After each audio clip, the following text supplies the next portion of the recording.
মসজিদের ইমামতি করে বেতন দেওয়া যাবে কিনা? মসজিদের ইমামতি করে বেতন নেওয়া যাবে কি যাবে না, সব দোষ ইমাম সাহেবের। এই প্রশ্নটা যারা কলেজে পড়ে তাদেরকে করেন না কেন? যে স্কুলে পড়ে টাকা নেওয়া যাবে কি যাবে না, কলেজে পড়ে টাকা নেওয়া যাবে কি যাবে না, ইউনিভার্সিটিতে পড়ে টাকা নেওয়া যাবে কি যাবে না, বলেন না কেন ভাই? মানে ইমাম যা আছে তাই নাকি? মানে ইমাম সব ফ্রিতে দেন তো ৫-৭-১০ হাজার টাকা, আবার এত বাড়াবাড়ি কেন? একটা প্রফেসরকে আপনারা ৮০-৯০ হাজার টাকা বেতন দিতে পারেন, ইমামকে দেন ক টাকা? ৫-১০ হাজার টাকা। আবার বারবার রাত্রিবেলাতে বাপ মারা গেছে, মানে শ্বশুর মারা গেছে, ইমাম সাহেব কি আবার ডাকলাম না আপনাকে, মানে বাপের চাকর, জীবনের শ্বশুর নামাজ পড়েনি, আবার জানাজা পড়তে হবে, মনে হচ্ছে ইমাম সাহেবকে রেডি থাকতে হবে। আছে না নাই কথা বলেন? ইমাম সাহেবের বেতন নেওয়া যাবে কি যাবে না, এটার সঙ্গে সম্পৃক্ত হচ্ছে ধর্মের সঙ্গে অর্থ আদান প্রদান করা জায়েজ কি জায়েজ না, ধর্মকে সামনে রেখে অর্থ আদান প্রদান জায়েজ কি না জায়েজ, এই ব্যাপারে ইমাম তিরমিজি জামে তিরমিজি 2063 নম্বর হাদিসের অধীনে সেই সময় ফতোয়া দিয়ে রেখেছে সমস্ত উলামাদের ঐক্যমতে ধর্মের সঙ্গে অর্থ আদান প্রদান এটা বৈধ জায়েজ। এর পক্ষে অনেকগুলো দলিল আছে। সহিহ বুখারী হাদিস না 5545, আল্লাহ নবী কিছু সাহাবা রাদিয়াল্লাহু আনহুরা তারা রাস্তা দিয়ে যাচ্ছিলেন, ইহুদিদের একটা জামাত সামনে দিয়ে আসছে, তাদের সর্দারকে সাপ বা বিচ্ছুতে কামড়িয়েছিল। তখন ইহুদি পণ্ডিতরা বলছে তোমরা মুসলমান? জি হ্যাঁ। বলছে তোমাদের মধ্যে এমন কোন ব্যক্তি আছে যে আমাদের আমিরকে ঝাড়ফুঁক দিয়ে সুস্থ করে দিবে? একজন সাহাবী বলছে যে আমি পারবো। তখন ইহুদি পণ্ডিত বলছে ঠিক আছে করে দাও। তো সাহাবী বলছে যে করে দিব, ঝাড়ফুঁক দিয়ে দেব, কিন্তু তুমি কি দিবে? তখন বলছে 30 খানা ছাগল। কয়টা? 30টা ছাগল। ওই সাহাবীর সঙ্গে সঙ্গে সূরাতুল ফাতিহা পড়ে ঝাড়ফুঁক করে দিয়েছেন, আর লোকটা শিফা পেয়ে গেছে।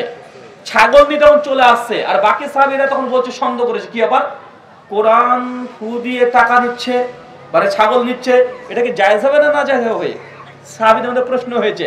ওই সাহাবীরা প্রতিবাদ করছে তুমি ছাগল নিলে মানে প্রশ্ন। সঙ্গে ওই ছাগলগুলো কিছু না করে একদম গোটা পাললে নবীর কাছে উপস্থিত। আল্লাহ রাসূল ঘটনা এই ঘটেছে। আল্লাহ নবী তখন হাসতে হাসতে বলছে তুমি কিভাবে জানলে সূরা ফাতিহাতে কাজ করবে? তারপরে অনেক ঘটনা। তখন সর্বশেষ আল্লাহ নবী বলে আচ্ছা ঠিক আছে যাও, একটা ছাগল আমার জন্য রেখে যাও। সুবহানাল্লাহ। এই হাদিসকে সামনে রেখে ইমাম বুখারী রাহিমাহুল্লাহ বলেছেন, ইমাম তিরমিজি বলেছেন, ইমাম বাইহাকি, ইমাম নওয়াবী, ইমাম হাজার, ইমাম ইবনে বাত্তাহ যতজন হাদিসের সারা করেছে সকলে এই হাদিসকে সামনে রেখে বলেছে দ্বীনের ক্ষেত্রে অর্থ আদান প্রদান জায়েজ। এটা পছন্দ হলো না, কোরআন থেকে একটা দলিল নেন।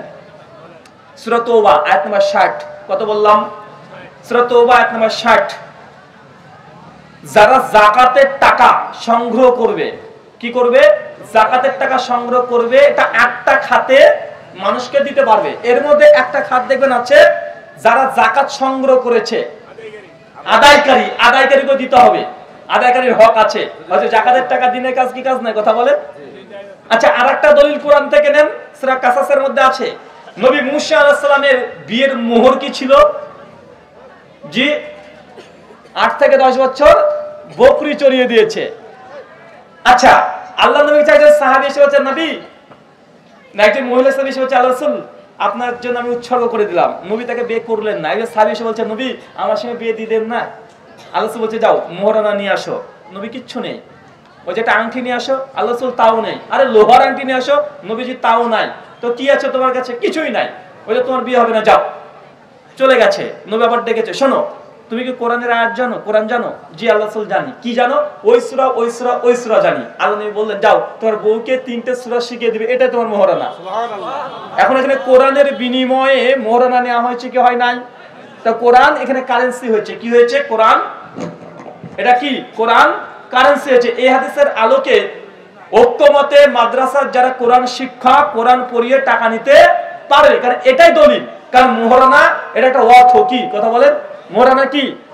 এটা অ্যাসেট পাবে, একটা অর্থ পাবে, সম্পদ পাবে, কিন্তু তার কাছে নেই বিধায় তাই কোরআন শিখিয়ে দিয়েছে। মানে এটা কি হলো? কারেন্সি চেঞ্জ হয়ে গেল।